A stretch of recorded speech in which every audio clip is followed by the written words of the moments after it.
Selamünaleyküm arkadaşlar. Yine bir şikayetle karşı karşıyayız. Aracımız Citroen. 3 silindir benzinli bir aracımız. Baştan patırtılı çalışma var.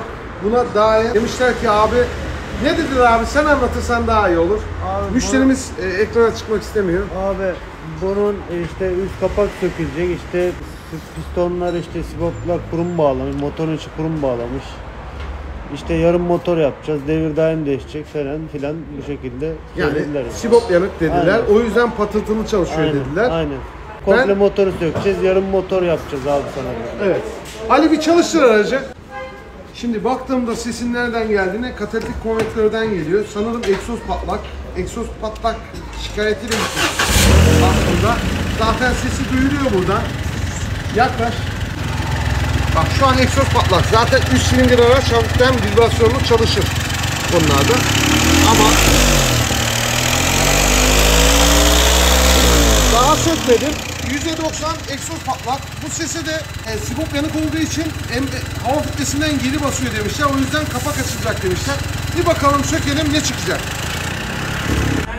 Evet. Katalizörümüzü yerinden ayırdık daha doğrusu. Ayrıldık diyoruz. Bir açalım.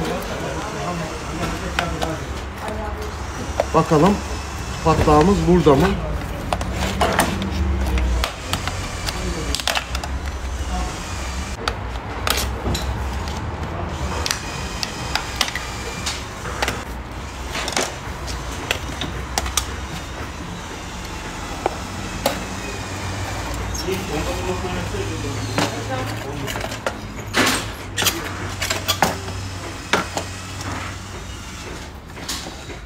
Normalde böyle sağlam olması lazımken evet. Bu nokta komple ayrık. Evet abicim sibop yanık noktayı bulduk. Evet, sibop yanıkmış. Bakalım içine de. Şey getir. Tamam. İçini kontrol edeceğim. Önce. Evet, egzozumuzu kaynattık. Parçamızı değiştirdik. Şu an montaja hazır. Bir de sesini dinleyelim taktıktan sonra. Montajını sağladık egzozun ve çalıştırıp sesini dinleyelim. Bas oğlum marşa.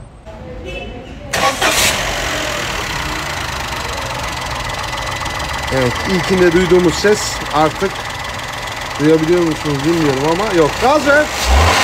Tamam.